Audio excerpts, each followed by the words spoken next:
Ahí está. Bueno, ya está grabando. Bueno. ¿Alguien vio la clase, cómo se llamaba? El día del medio. ¿Por qué? ¿A qué les suena? ¿Qué les parece? Miércoles. ¿Qué más? ¿Qué les parece el día del medio?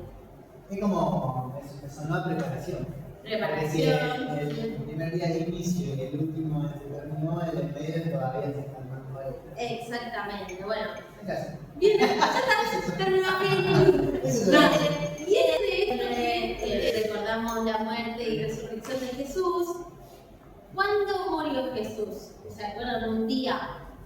O que a que se hace siempre referencia. El domingo resucitó.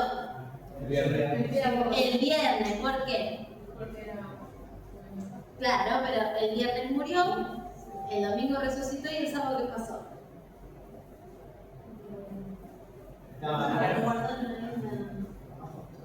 O sea, Todos se quedaron callados, ¿saben por qué? Porque no pasó nada, nada. El día del medio no hubo milagros, no hubo profecías, no hubo un humo que salía, no hubo fuegos artificiales, no hubo nada, nada. Y por eso se llama el día del medio, porque uno piensa, Jesús murió, todo, hubo lamento, hubo lloro, hubo esto, lo otro, todo de todo, y el sábado, gloria, festejo, todo. ¿Y el sábado qué? O sea, todos los discípulos habrán preguntado, bueno, ¿y ahora qué? O sea, acaba de morir Jesús, se terminó todo, ellos no sabían que iba a resucitar, sabían la palabra y le creían a Jesús, pero no lo habían visto todavía. Sin embargo, como sabemos, y esto sí lo vamos a buscar, que Jesús estaba haciendo algo. O sea, ¿qué estaba haciendo? Esto lo vemos en 1 de Pedro 3:19. Exactamente. Estaba trabajando, lo que yo digo, detrás de escena, tras bambalinas. O sea, Jesús sí estaba despierto, sí estaba activo, pero estaba trabajando atrás de lo que nosotros vemos. Si alguien lo quiere leer. 1 de Pedro 3:19. Vale. después también fue y predicó. Bueno, entonces, él que estaba haciendo, estaba conquistando la muerte, porque él había acabado de morir en la vida, pero también estaba conquistando la muerte desde adentro, o sea, porque le estaba predicando a los espíritus encarcelados, a todos aquellos que ya habían muerto. Entonces él estaba trabajando y estaba activo detrás de escena, tras bambalinas. Entonces, muchas veces nosotros lo que hacemos y todo, bueno, hoy estamos grabando, pero lo primero que queremos hacer es la publicidad, ¿viste? De todo lo que hacemos y mostrarle el evento y esto y lo otro. Sin embargo, acá Jesús, antes de que todo saliera a la luz y todo se publicara, y la resurrección y toda la gloria, todo, él estaba laburando sin publicidad. O sea, porque si no hubiera un versículo que lo decía, nadie lo vio lo que hizo Jesús. O sea, Jesús estaba trabajando sin publicidad, sin Instagram, sin likes, sin nada. O sea, él estaba trabajando incluso después de haber muerto en vida, o sea, por comentarios. O sea, sí. Entonces, muchas veces Dios está trabajando aunque no lo veamos. O sea, por eso hoy quería hablar de ese día del medio, de preparación, de proceso en el que justo la semana pasada también hablamos sobre esto, sobre este Kislev y bueno, y toda la preparación que hay y lo que no vemos, porque hablamos sobre la noche más oscura, porque en ese momento era invierno, bueno, no quiero dar la clase anterior, pero bueno, hablamos de esta preparación, o sea, de las cosas que pasan antes del milagro. Entonces hoy tiene que ver un poco con eso porque muchas veces nos encontramos en el día sábado, en el que viene la prueba, pero todavía no vino la gloria. O sea, viene el momento difícil y tenemos la promesa de que Dios va a responder y nos va a dar una salida, pero todavía no vino, no llegó. Entonces, ¿qué pasa en ese día sábado? Bueno, primero Dios nos quiere separar del ruido, o sea, de todo esto que venimos, que venimos del día y que venimos a hacer un millón de cosas, y que lo otro, bueno, el día sábado nos permite que, bueno, justamente el día sábado, el Shabbat, que hasta el día de hoy se festeja, se respeta, se hace para eso, para descansar de todo el ruido del trabajo y dedicarlo a Dios. Después te va reconstruyendo, pero no de una manera visible, te va reconstruyendo por dentro, que es lo que estaba haciendo Jesús, o sea, sanando por detrás de sí. Sí.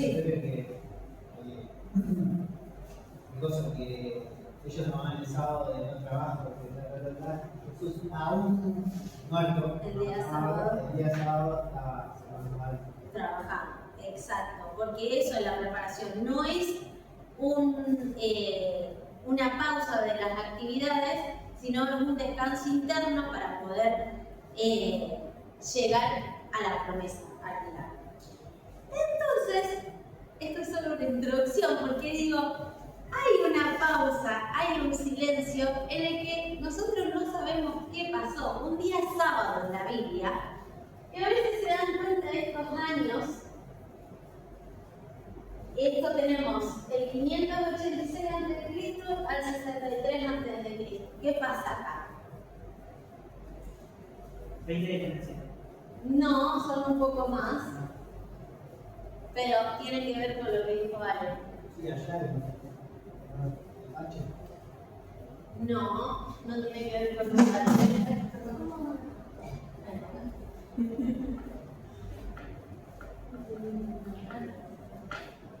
¿Cuál es la pregunta?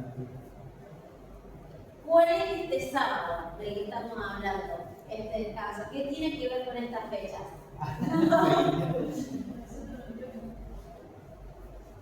¿Qué saben de lo que pasó en estos años? Sí.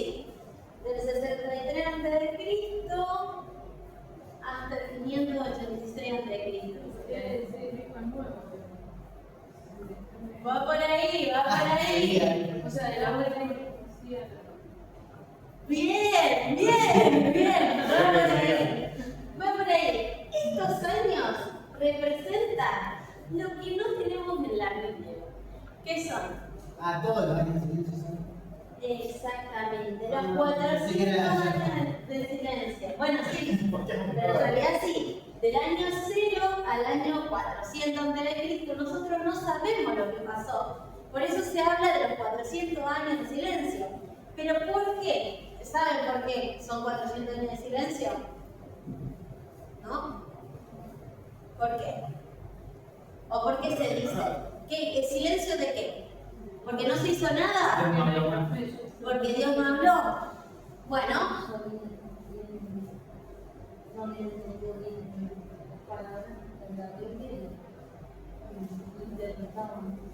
estudiaban, interpretaban en ese momento. Bueno, en estos 400 años hay una verdad que se llama 400 años de silencio porque Dios no habló directamente con el pueblo. Sin embargo, ¿la tierra se detuvo? No. Seguían pasando cosas y están registradas. Están registradas en un libro que yo se los prometí que lo íbamos a dar, que son Primera y Segunda de Macabeos. Este libro se llama, son libros deuterocanónicos.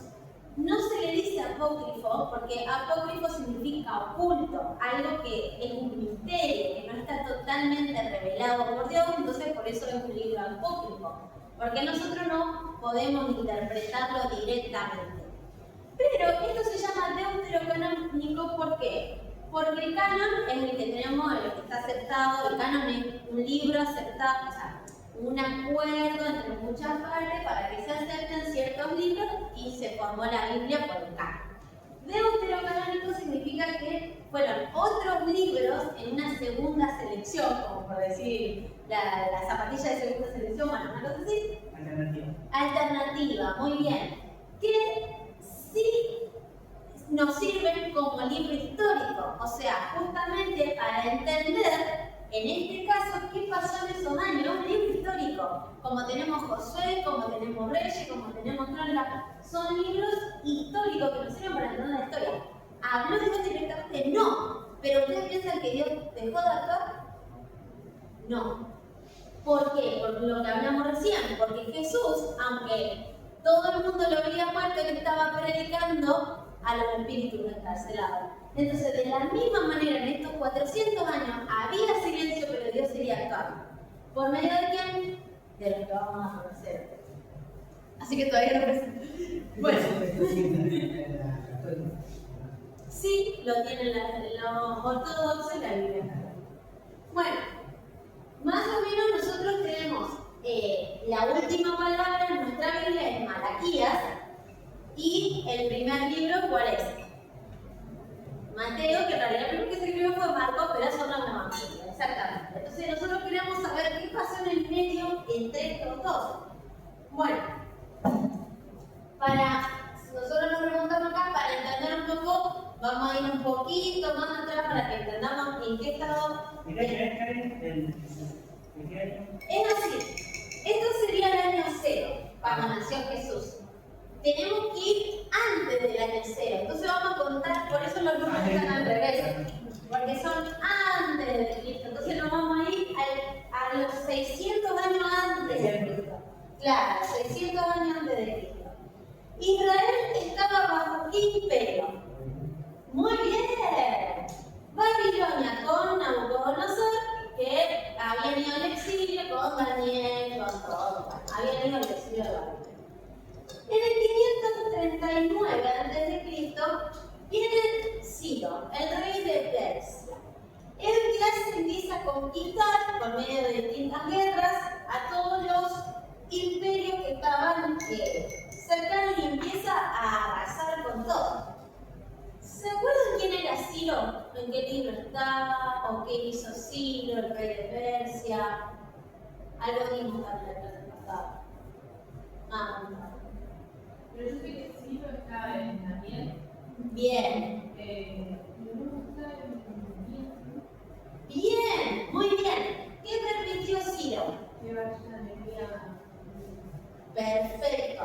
O sea, cuando Ciro conquista Babilonia y lo derrota, Israel pasa a ser parte de Persia. O sea, estaban bajo el imperio persa, pero Ciro fue el que hizo el decreto para que Israel pueda, los israelitas que querían, vuelvan a su tierra, que vayan, que hagan, profeticen su fe tranquilo y todo, y le dejó a Nehemías volver a la tierra. Y así, en el 516, ¿qué pasa? ¿Qué se imaginan por Zorobabel? Un poquito después. Esto que hablaba recién. Exactamente, reconstruyen el templo. Ahora, reconstruyen el templo, pero ya había mucha influencia de los persas.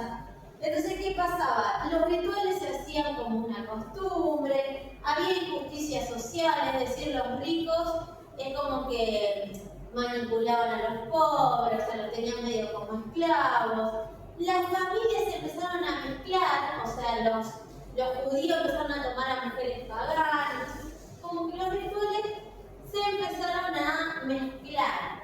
Entonces, ¿qué pasaba? La fe estaba pobre, estaba débil. Entonces, ¿qué pasa? Ahí llega Malaquías, se escribe el libro de Malaquías, ¿y qué les va a decir Malaquías? Claro, acuérdense, Israel, de lo que eran. Ahora, ¿qué va a pasar? Por todo esto que estuvieron haciendo, porque se mezclaron, ¿qué va a pasar? Lo que sabemos. El silencio, exactamente. Ahora, por esto Dios no va a hablar más hasta, y esto lo vamos a leer. Vamos a ir a Malaquías 4:5, a Mateo 11, 13 y 14. Dale. Y Lucas 1:17. He aquí yo os envío el profeta Elías antes que venga el día de Jehová, grande y terrible. exactamente le dijo, yo no voy a hablar hasta que venga otro profeta similar a Elías. Y ahora, Mateo 11, 13 y 14. Capítulo 11, versículos 13 y 14. 1 y 17. No, Mateo 11, versículo 22. 13 y 14. Sí. Porque todos los profetas de la ley profetizaron hasta Juan. Y si queréis recibirlo, el que es aquel Elías que había de venir. Ahí se cumple la profecía que decía Malaquías. Y Lucas 1:17. E irá delante de él con el espíritu de profecías para hacer volver a los corazones de los padres a los hijos y de los rebeldes a la prudencia del justo, para preparar al Señor el pueblo bien. Exacto. ¿Puede ser? Sí. No, como poder no.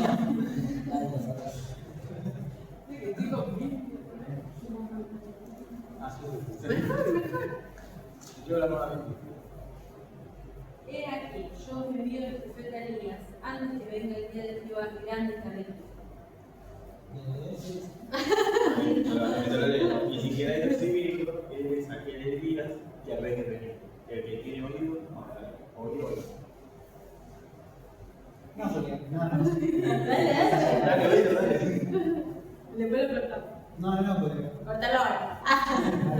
No, quería escucharlo porque realmente siempre dicen la calle Ya la profeta fue Santa Juan.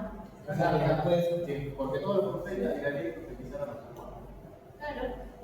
porque después, al que voy yo, toman ese versículo para decir que no existe más. No existe mala profecía. Sí. Y no mentira, es eso. Claro, no, lo que decía. Sí. Que no existe más la profecía de algo nuevo, La- ya está todo escrito. Pero claro, está bien, no que no existe más. No, porque no entendí. Claro, exacto. Bueno, entonces, ahí, que no entendamos que iban a venir el silencio hasta Juan. O sea que nosotros, profecía tomando que es palabra que viene de parte de Dios, no iba a haber más. Y fue real, realmente, históricamente no hubo palabra de Dios. O sea, no hubo una palabra de Dios para la tierra, ¿por qué? Porque había pasado esto, se había enviado al pueblo. ¿Qué pasa? Esto fue más o menos 460, 430 a.C. que se escribe Malaquías. En el año 334, o sea, 100 años después, ellos estuvieron bajo el imperio persa. Llega un tal Alejandro. ¿Quién se imaginan que es? Alejandro Magno, exactamente. Que derrota porque hubo varios reyes persas, en este caso a Darío III. Alejandro Magno lo que hizo fue, dice, yo les voy a permitir que ejerzan su fe, tranquilo, o sea, como que fue mucho más abierto, si se quiere, pero con una condición. Él tuvo una buena estrategia que fue la helenización. ¿Alguien sabe? ¿De dónde venía Alejandro Magno? ¿Por qué se dice así? ¿Alguien sabe? De Grecia, porque era de esta escuela de Bueno, Alejandro Magno venía de Grecia, entonces, ¿qué idea tuvo la helenización? Que era volver todo griego. O sea, justamente para poder abarcar más territorio, él empezó a transmitir cultura griega a todos los pueblos. ¿Esto qué quiere decir? Que Israel, que pasa a la mano, que conquista Persia, por lo tanto Israel pasa a ser mano del imperio de Alejandro Magno. Entonces, con esta helenización, lo que viene consigo es una culturización de todos los que estaban bajo su imperio, digamos. Esto que hace que se traduzca por primera vez la Biblia al griego koiné, si no me equivoco, que era ese griego que se utilizaba en ese momento. Entonces, ¿qué pasa? Se forma la primera, lo que nosotros escuchamos siempre, la primera Biblia Septuaginta. O sea, la primera traducción de la Biblia. La primera traducción de la Biblia fue más o menos en esta época. Entonces, nosotros nos preguntamos, ¿por qué ¿por qué se traduce la Biblia? O sea, ¿por qué la gente empieza a utilizar esta Biblia y no la del hebreo, que era la de siempre? ¿Por qué piensan? Más o menos. Porque eso es traducir. Claro. Y porque empieza a llegar a Claro, porque toda la gente empezó a hablar en griego, el idioma griego quedó, hebreo quedó viejo, o sea, era un idioma que los judíos sabían pero que no practicaban ya. ¿Por qué? Porque yo para comunicarme es como hoy en día el inglés, o sea, si te llaman para una entrevista de trabajo tenés que saber inglés, en algunos casos, en la mayoría pasa, pero el inglés. En el 334 es cuando empiezan todas las conquistas y todo, recién en el 331 es cuando Alejandro Magno conquista, digamos. Bueno, y recién en el 323, o sea, 10 años después, es cuando muere, que muere muy joven. Entonces, ¿para quién quedaban todas estas tierras? Porque eran un montón, para los diáconos. Los diáconos eran como una especie de sucesores. Las tierras se dividen en 4 partes. 2 de esas, que van a ser lo que vamos a ver hoy para no hacer tanto, son los Ptolomeos, que quedó la parte de Egipto, y los Seleucidos. Que estos son los que van a conectar a Israel, digamos, porque medio que Israel queda en el medio de estos, pero quedó bajo el imperio Ptolomeo y los Seleucidos empezaron a tomar más poder que el resto. Recién en el año 198 Antíoco conquista Judea, por lo tanto Israel queda bajo el imperio. Antíoco era el rey de Siria, o sea, de los Seleucidos. Entonces Israel queda bajo el dominio de este rey, del rey Seleucid. No, en el año 198 y 188 hay unas guerras que se llaman las guerras Seleucidas romanas, porque empiezan a luchar por la guerra, por esto, por lo otro, por diferentes derechos. Entonces terminan firmando un tratado que se llamaba Tratado de Apamea, en donde, porque ¿qué pasa? Del lado de Asia, todos estos sirios, o sea, los seleucidos eran los que tenían más poder. Pero del lado europeo, o sea, del lado de Roma, Roma era el que tenía más poder, o sea, el que dominaba. ¿Qué pasa? Cuando empiezan a luchar por el poder y hacen esta guerra, los seleucidas pierden. O sea, pierden la guerra. Pero ¿qué pasa? Roma no quería tomar un poder completo de todo. ¿Por qué? Porque les convenía que esto, como tenían mayor cantidad y tenían un buen ejército y todo, les convenía que estén todavía gobernando. Entonces trataron de hacer un tratado en el que, digamos, un poco lo humillaban, le decían, bueno, como si hubieran perdido un partido de fútbol, le dijeron, bueno, son nuestros hijos.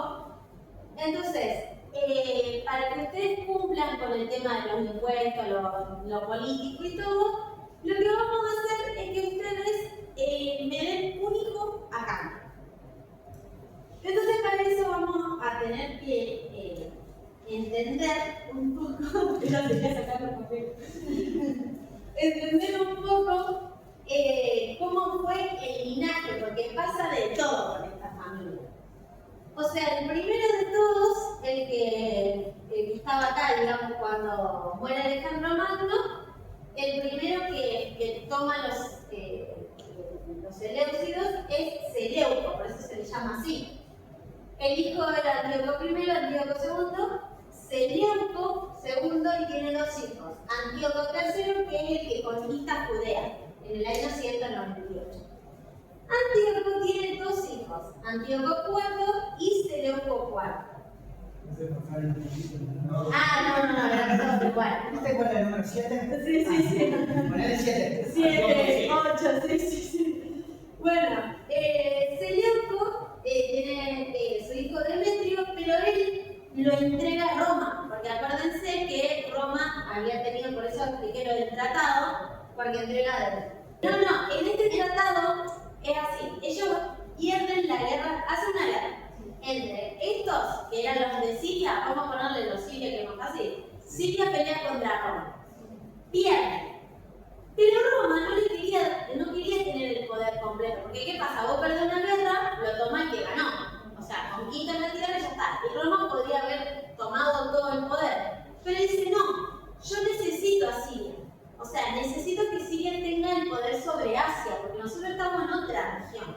Entonces nosotros nos encargamos del poder político y todo, pero necesitamos que siga teniendo los pequeños pueblos, digamos, al servicio de ellos. Entonces, en este tratado, para que cumplan, o sea, le ponen condiciones.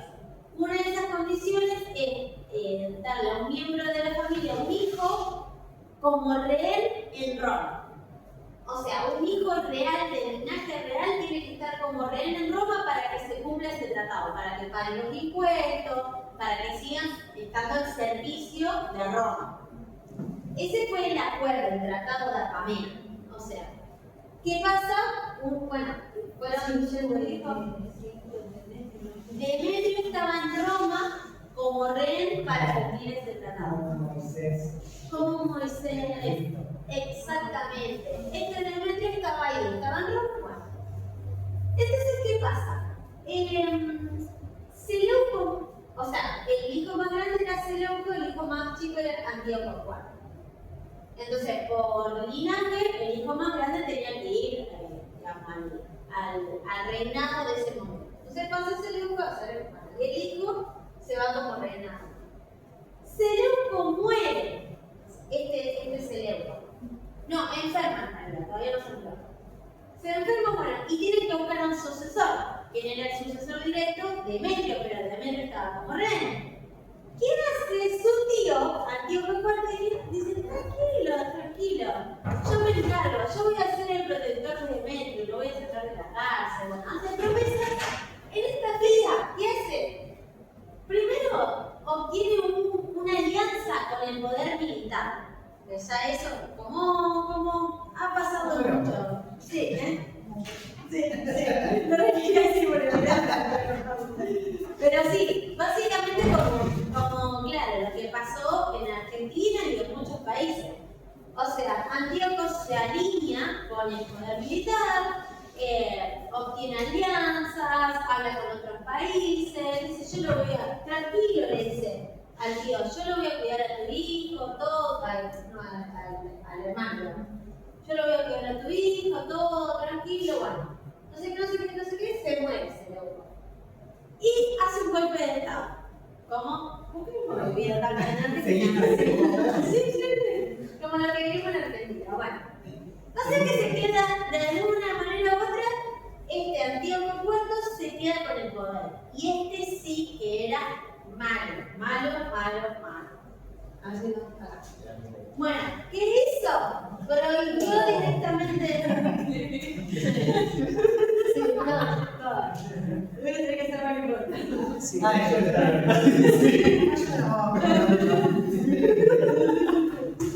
Bueno, ¿qué hizo Antíoco IV? Prohibió la fe, prohibió la circuncisión, prohibió guardar el sábado, estudiar la ley. ¿Qué más? Metió una estatua de Zeus en el templo, o sea, profanó el templo, hizo cualquier cosa. Hizo un desastre y hasta sacrificó un cerdo que para ese momento, bueno, sí, o sea, hoy en día es como una burla, o sea, la iglesia, el templo, la religión, bueno. Se pasó. Bueno, claro, bueno, no lo quería decir para no hacerlo tan largo, pero en Malaquías, si no me equivoco, Malaquías, en uno de los libros proféticos, habla de la bestia, pero en realidad hay muchas teorías que dicen que esa persona que estaba describiendo en los profetas menores era Antíoco. Porque hizo todo lo que dicen algunos, bueno, toman como que va a ser Satanás en los años que esté en la tierra, en esos 350 años, en miles, no sé qué. Pero otros dicen que fue Antíoco, porque hizo todo lo que decía, o sea, prohibió todo lo que hacían los judíos. Bueno. Esto ya es solo Todo esto es Macabeos. Sí. Empieza más o menos Macabeo con Alejandro Magno. Sí, más o menos acá. primera y segunda Macabeos, pero no son consecutivos, o sea, como que explican de distintas. Bueno, no sé, no quiero repetirlo, pero sí. Bueno, ¿qué pasa en el año 167? Larga este decreto en realidad. O sea, que prohibía la fe, bueno. Lo que él quería hacer en realidad no era quitar la fe judía. Lo que él en realidad quería hacer era medio una copia de Alejandro Magno. Él quería unificar. O sea, quería unificar a toda la tierra en una misma fe, en un mismo pensar, en una misma cultura. O sea, recuerden que todo esto es imperio, o sea, son estrategias para ganar más reinos, más pueblos, más ciudades. Exacto. También va a salir un decreto que va a unificar y va a ser una sola religión. Mirá, no sabía. Va a ser una sola y todos vamos a tener que ser de uno. Bueno, iba a venir la segunda venida. Y ahí está el mismo decreto, Sí. prohíbe el sábado. Bueno. Porque adoran el día de quién es la Biblia. Exactamente. Bueno, entonces, ¿qué pasa? Acá viene lo interesante. Cuando pasa esto, empiezan a obligar lo mismo que pasó en Babilonia, lo mismo que pasó en muchos de los exilios, obligaban a la gente a que adore a Zeus, a otros dioses, a que sean politeístas. Bueno, empezaron a obligar a tener una misma fe. Hasta que hubo un rebelde llamado Matatías. Que de acá, bueno, ¿de qué te reís? Matatías, está bueno el nombre. Matatías, que cuando viene un oficial a obligarlo a sacar la Biblia y un montón de cosas, se revela. Y dice, no. Y no solamente eso, sino que por eso este libro tampoco está en la Biblia, porque lo mata al oficial y mata al otro que lo estaba obligando, mata a todo el mundo, se revela y dice, no, yo no lo voy a obligar. Es un ramo de la época, exactamente. Se revela, bueno, y claro, y como familia tienen que huir porque los iban a matar. Entonces se refugian. Mata Castilla, claro, sí. Bueno, matamos Castilla. Algunas es. Bueno, y tienen que huir a la tierra, a la montaña. Huyen a la montaña y ahí forman, como yo me imaginaba 3%, o sea, forman una resistencia. Se llama la resistencia. O sea, bueno, no se llama la resistencia, pero le dicen que era una resistencia. ¿Por qué? Porque resistían a estas prácticas que estaba poniendo Antíoco IV. Lo cual era, pero muy, o sea, imagínense, era la resistencia arriba de la montaña y empieza a reunir a todos los fieles y todas las familias de manera clandestina a reunirse, a seguir practicando culto. ¿Para qué? Para evitar que se radique la fe, o sea, mantener la fe, para crecer, claro, y para que se mantengan los fieles. Organiza, trae a los ancianos, a los sacerdotes, a los que quedaban, empiezan como a pasar la bolilla y se empezaron a reunir y bueno, y a defender las costumbres que ellos tenían como judíos. O sea que me pone el gallina, porque sin un Matatías, nosotros capaz que obviamente está todo escrito y Dios lo tenía en sus planes, pero Matatías fue una pieza fundamental en la fe, porque gracias a uno que se rebeló, o sea, hoy seguimos practicando la oración, el ayuno. Bueno, no guardamos el sábado, pero guardamos un tiempo para Dios. Todas las costumbres se mantuvieron gracias a que hubo uno que dijo que no. O sea, gracias a que hubo un Matatías. O sea, bueno, entonces, durante estos años de 167, de 167, 166 hasta 164 más o menos, bueno, durante muchos años, en realidad hasta que viene Jesús. Pero en estos años reunieron como esta fortaleza. Pero hasta ahora solamente era una resistencia. Resistían a que los vengan a conquistar y a culturizar. Exactamente. Hasta que en el 164 a.C. su hijo tuvo 4 hijos, Matatías. Jonatán, Simón, Judas y uno más que no me acuerdo cómo se llama. Y este Judas Macabeos es por lo que hoy se conocen los Macabeos, porque Judas le decían Macabeo porque significa martillo, justamente porque empezaron a forjar, digamos, herramientas para luchar. Fue él el primero el que empieza una guerra y empieza a ganar esas guerras. O sea, bueno, te digo porque te veo acá que no entendés. No, Así es. Ah, ¿viste? Está muy bueno. Bueno, Judas empieza como a pelear. ¿Por qué? Porque Matatías sí empezó el movimiento y la revolución, pero ya era viejo, ya estaba grande. Entonces el que empieza la verdadera revolución es su hijo, que empieza a luchar. Este resistió, este luchó. Bueno, entonces ¿qué hace? Empieza a luchar, ganaban todas y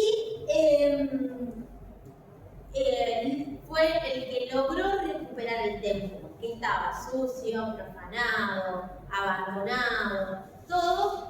Y hay una teoría que yo le dije la otra vez, que algunos dicen, esto está creo que está o algo así, que no se sabe si es real o no, pero dice que cuando llegaron al templo había un aceite que duraba supuestamente un día y ellos habían llegado muchos años después y todavía ese aceite estaba encendido. Y de ahí surge el Hanukkah, que es el día de la purificación, justamente porque había una luz encendida, un aceite que había durado, entonces se festeja el día de la luz y todo eso.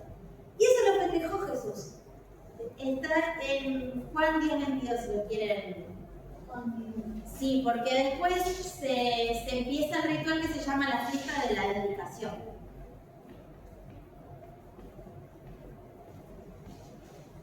Muy bien. Pensé que me ibas a Ahora hacer. entendí todo.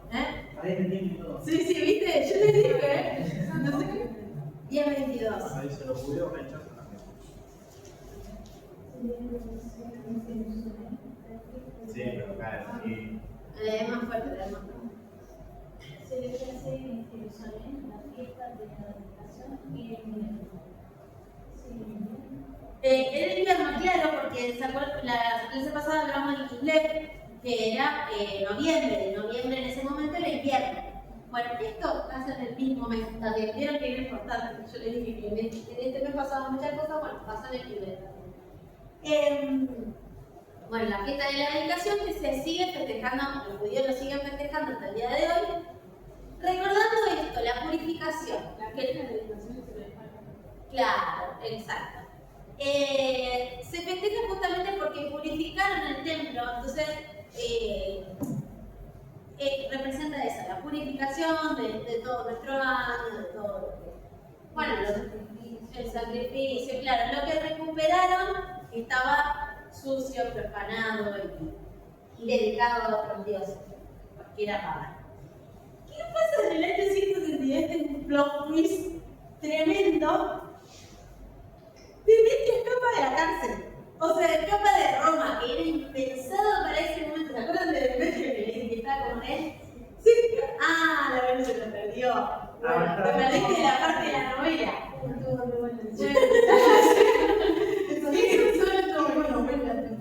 O sea, rápido lo repaso. Alejandro Magno divide su reino, o sea, se muere y divide su reino en 4.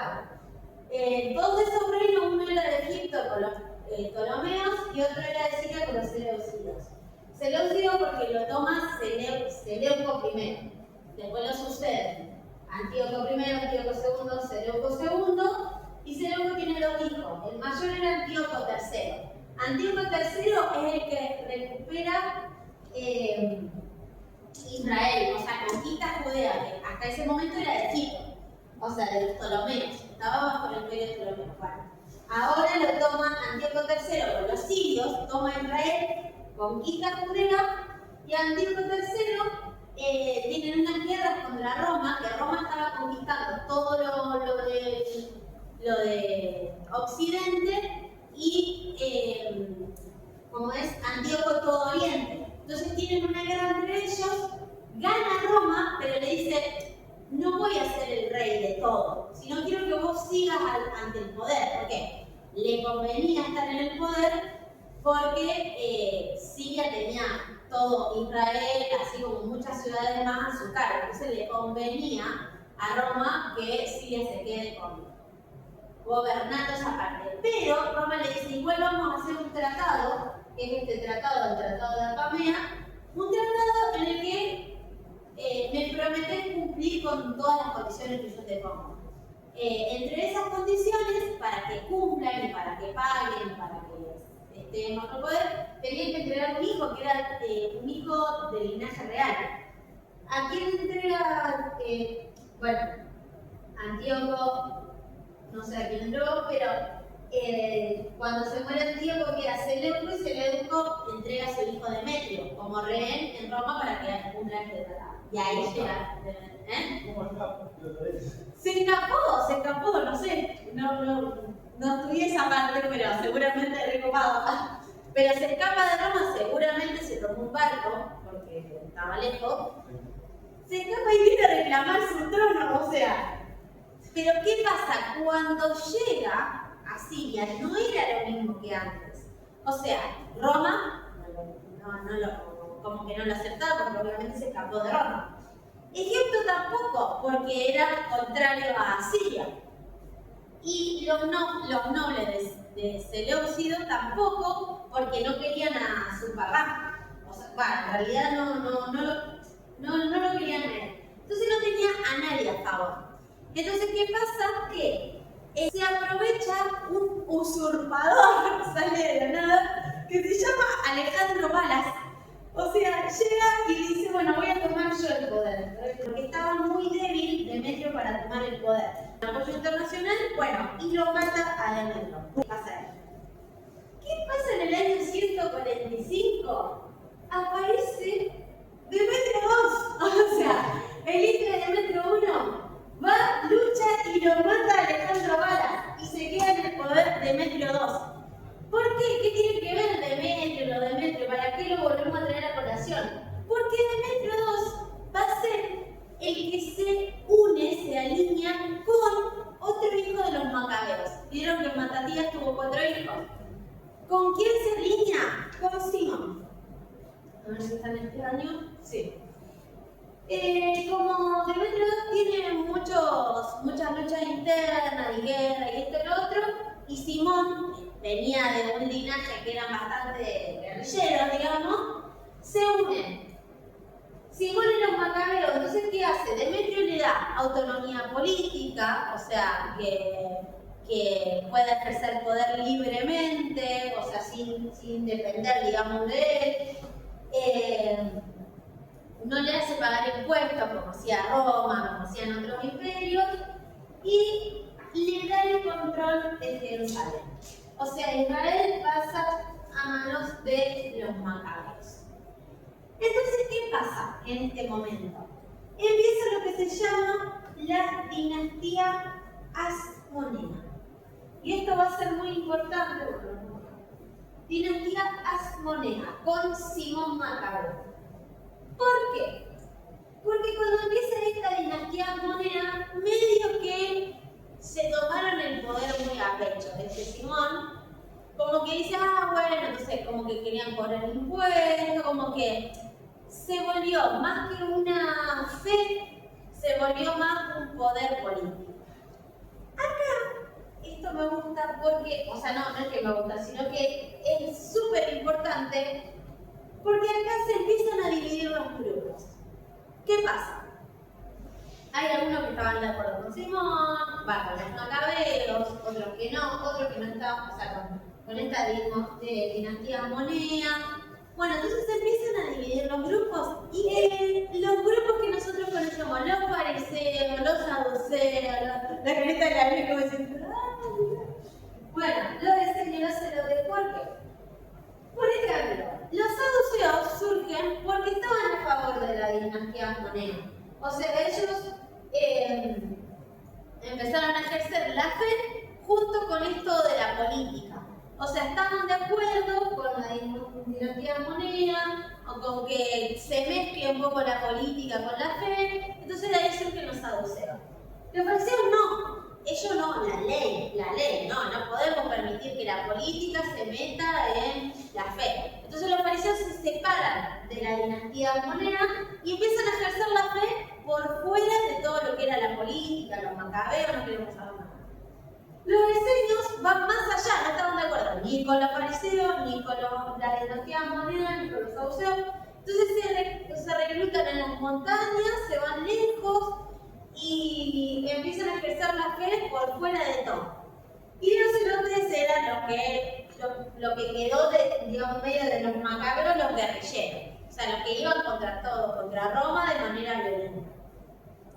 Esto, ¿por qué lo traigo? Porque gracias a Demetrio, a Simón, a todo lo que pasa acá. Claro, gracias a eso nosotros tenemos estos grupos políticos. O sea, se empieza no solamente a mantener la fe, sino a ramificar. Y después llegan dos hermanos armoneos, que son Hircano II y Aristóbulo II, que se empiezan a pelear por el trono, todo. Entonces le piden a Pompeyo, que era el que estaba en el poder de Roma, y ¿saben qué hace Pompeyo? Dice, ustedes se pelean, bueno, listo, ahora yo tomo el poder. Y chao, no existe más ni los macabeos, ni los sirios, ni lo de esto, el poder queda absolutamente en Roma.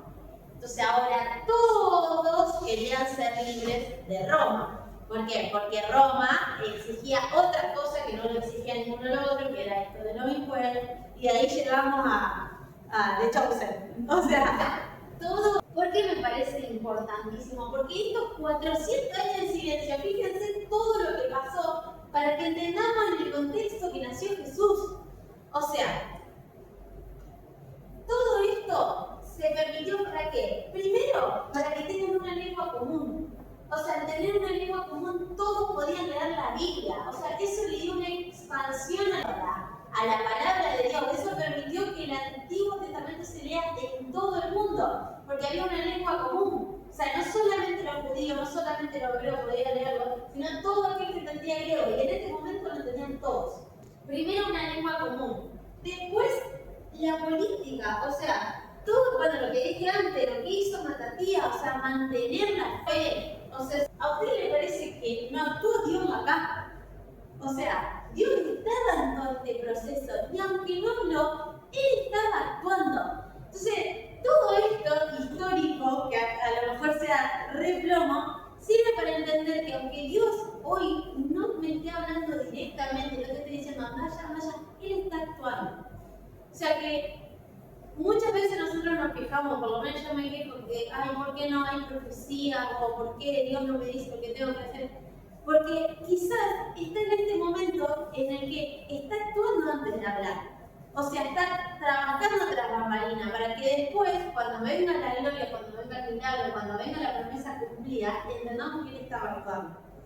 O sea que yo no sé la situación en la que cada uno está hoy en este momento, pero si Dios está en un año de silencio, quizás está trabajando para que vos después salgas de escena y brilles. O sea, quizás está detrás de escena acomodando las cortinas, quizás esté matando a huestes espirituales que están tratando de hacernos decaer en la fe, o hacernos desconfiar, o hacernos que nos debilitemos en la fe. O sea, quizás Jesús está actuando como lo hizo en ese sábado o como lo hizo en estos 400 años de silencio, que nosotros decimos, ay, porque Dios no me dijo que tengo que ir a este lugar. Pero Dios te está preparando todo el camino para que vos vayas. O sea, ¿para qué? Para que venga Jesús, entre en tu vida, llegue y cambie tu vida por completo. O sea, a mí me sirvió para entender, wow, o sea, en un libro que no está en la Biblia, o sea, que pensamos que Dios no habló, Dios hizo todo esto. O sea, eso es lo que me impresionó. Y cada paso fue un paso más para recibir a Jesús. O sea, todo esto era el sábado de preparación, como dijiste al principio, el sábado de preparación.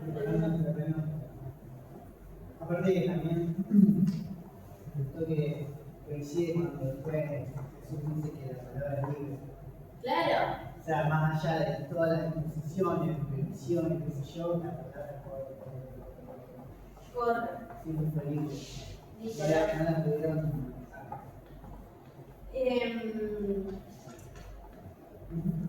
¿Sí? No, sí. Es que me venía para eso.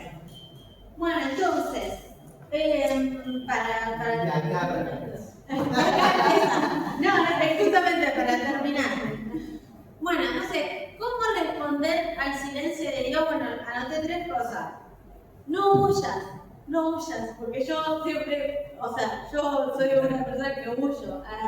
A los momentos, bueno, Dios no me habla, bueno, listo, voy a buscar otra cosa, y voy a buscar otra cosa, o sea, no otra religión, pero otra palabra, no, permanecer en la promesa. O sea, si Dios está en un silencio, quizás es un sábado, y después viene la promesa cumplida. También hay que trabajar la paciencia. Generalmente, 400 como voy decir, no vivir, generalmente, Adrián no está listo. Claro. Voy yo, ¿viste? Y a veces no se trata de actuar como medios, sino esperar que también quiere estar preparado para vos, orar, o sea, también acercarte. Es imposible que es posible que Dios hable sin una persona. Exactamente. O sea, lo vemos en Ana, que esperó, lo vemos en Jacob, que esperó por Lea, lo vemos en Abraham, que no esperó tanto, pero tenía que esperar. O sea, Dios trabaja en el proceso, en la paciencia. Entonces, justamente es saber permanecer, porque todas estas personas, o sea, gracias a que permanecieron en la fe, a que no se rindieron ante un Antíoco que les obligaba a hacer lo contrario, permanecieron en la fe y permitieron preparar el lugar para el Mesías.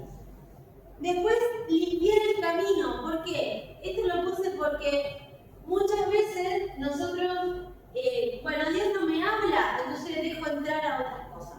O sea, a la ansiedad, el miedo, la frustración, la desesperanza. Bueno, no me va a salir, Dios no me contenta. ¿Qué me dice el horóscopo? El horóscopo. Voy a jugar al Kitty. Claro. Sí, no, y que ya está. O sea que, bueno, como Dios no me responde, como Dios está en silencio, entonces, por ejemplo, Jesús no va a resucitar, porque se murió, entonces no va a resucitar. Entonces me quedo en eso, en que ya me frustro y ya está, y Dios no me va a responder, y esto Dios no me lo va a dar, y Dios no me dice nada, entonces listo, y dejo entrar a la ansiedad, al estrés, a la depresión, a la... Exactamente, dejamos entrar. Entonces, primero, permanecer.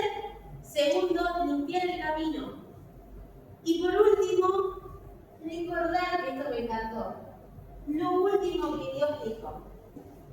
Y volvemos al principio. ¿Qué le había prometido? Va a venir un Elías. O sea, va a venir palabra de Dios. Ya, va a venir una respuesta. Por eso lo leí al principio, lo de Mateo. Porque si... Exactamente, porque si te prometió que iba a venir un Elías con palabra de Dios, Dios te va a responder sí, pero tenés que esperar 400 años. O sea, Dios te va a responder sí, va a venir un Elías, porque 400 años después llega Juan el Bautista y le dice: he aquí el Hijo de Dios, acá viene uno detrás de mí, que va a cumplir todo lo que Dios te prometió.